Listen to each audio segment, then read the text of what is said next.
Assalamualaikum warahmatullahi wabarakatuh. Selamat pagi teman-teman Universitas Siber Asia.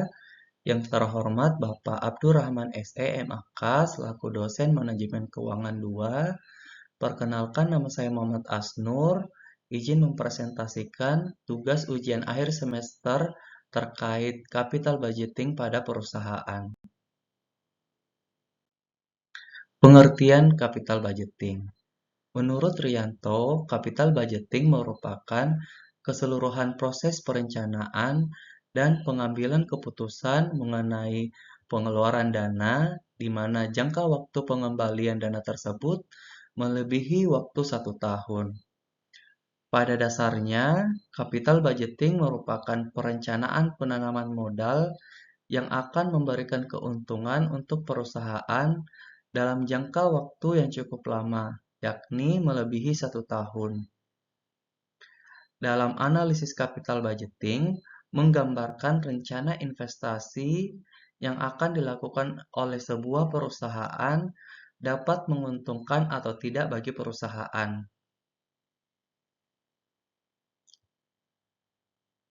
Dan dapat dijadikan salah satu dasar dalam mengambil keputusan untuk melakukan investasi pada aktiva tetap perusahaan.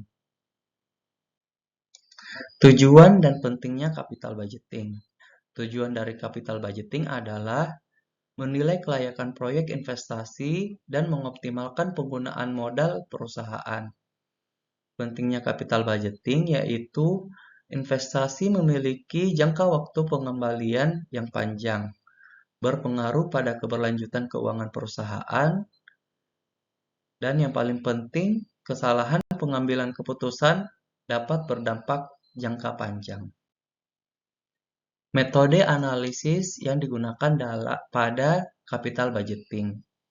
Yang pertama, average rate of return atau disebut juga ARR, didasarkan atas jumlah keuntungan bersih sesudah pajak yang tampak dalam laporan laba rugi. Pengukuran dengan teknik ini sering disebut dengan istilah accounting rate of return. 2. Payback period merupakan metode analisis kelayakan investasi yang berusaha untuk menilai perusahaan kelayakan investasi menurut jangka waktu pemulihan modal yang diinvestasikan. Jangka waktu pemulihan modal biasanya dinyatakan dalam satuan tahun untuk mengembalikan seluruh modal yang diinvestasikan. Ketiga, net present value atau disingkat NPV adalah salah satu dari teknik capital budgeting yang mempertimbangkan nilai waktu uang yang paling banyak digunakan. Keempat, benefit cost ratio atau BC ratio benefit. Disebut juga dengan istilah profitability index. Pendekatan ini hampir sama dengan teknik NPV, hanya saja BC ratio mengukur present value untuk setiap rupiah yang diinvestasikan, sementara teknik NPV menunjuk pada beberapa rupiah kelebihan present value cash inflow di atas present value initial investment. Kelima, internal rate of return atau disebut juga IRR.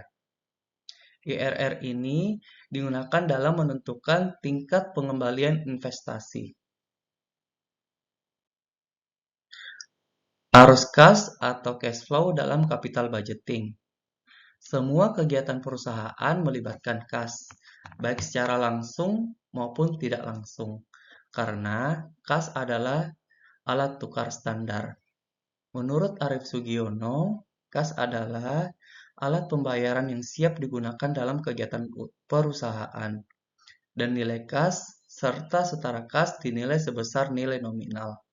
Ada dua jenis arus kas, yaitu arus kas keluar yang disebut juga outflow dan arus kas masuk yang disebut juga inflow. Pentingnya estimasi arus kas, yaitu dengan cara menentukan profitabilitas proyek, menilai risiko finansial proyek, dan menghitung waktu pengembalian investasi.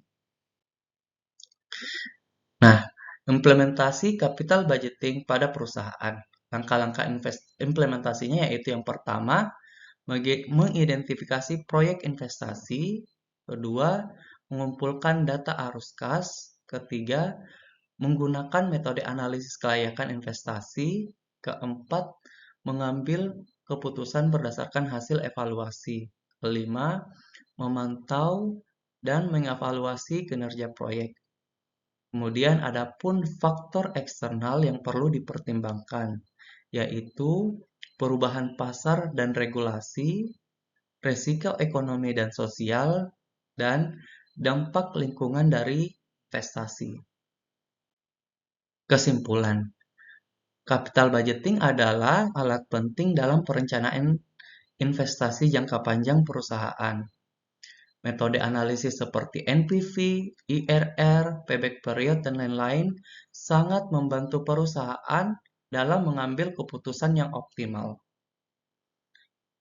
Penerapan yang sistematis dan evaluasi berkala sangat penting untuk memastikan keberhasilan proyek investasi. Nah, sekian dari presentasi yang saya bawakan. Semoga apa yang kita pelajari pada kesempatan kali ini bermanfaat bagi kita semua. Wassalamualaikum warahmatullahi wabarakatuh.